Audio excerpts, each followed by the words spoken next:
Sorry, I was on mute there. Hello, everyone, and welcome to another round of CommerceIQ's Retail News Roundup, where we gather together 4 articles for you to read and digest over the coming week to better be able to understand the state of retail e-commerce and to help your business. So we have another 4 articles for you this week, and why don't I go ahead and I can share my screen and show what those are. If you're interested in reading any of these articles, you can check out the comments on the side, and there should be links to all of these articles there.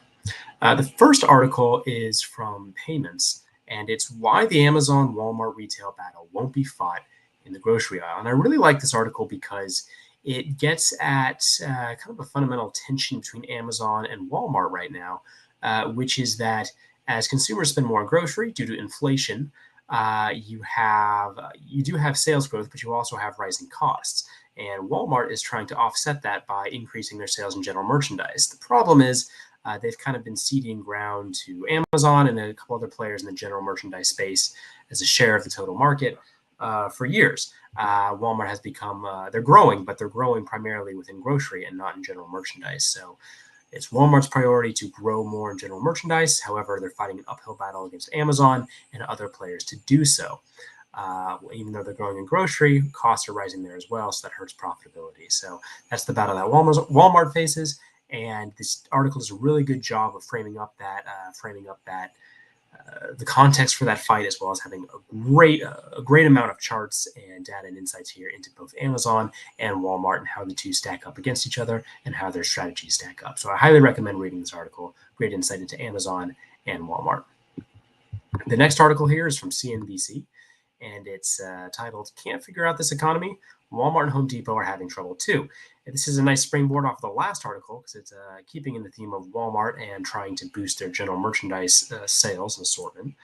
But gives us a good economic outlook too, and it's part of it's this recession that seems to refuse to arrive, despite maybe slightly weaker sales in the tail end of the holiday last year. January had relatively strong retail sales, and Walmart and Home Depot have benefited from that. And a lot of analysts and investment banks are forecasting continued shopper strength moving into the following months as well, especially as now we anniversary a year that has anniversary a year where last year already the COVID benefits weren't taking place. So that won't hurt the year-over-year comparisons for this year. So that'll be a benefit. But a good article overall on the state of the economy and how Walmart and Home Depot are navigating them and the differences in how they're navigating them between them. Next article here is also from CNBC, and it's Target bets on e-commerce by investing $100 million in hubs to speed up delivery. This is interesting, and I like the point that it kind of implicitly emphasizes, which is that as you may know, Target's e-commerce sales have not been keeping pace in recent quarters with Walmart and Amazon. It's actually had a bit more of a pullback, and in general, their sales haven't been growing as fast or doing as well as Amazon and Walmart in e-commerce or in store. But nevertheless, they are investing heavily in e-commerce because they recognize, the path forward is not to ignore e-commerce, but is to invest even more heavily to catch up and to entice shoppers to buy online at Target.com. So a good article that goes over those efforts.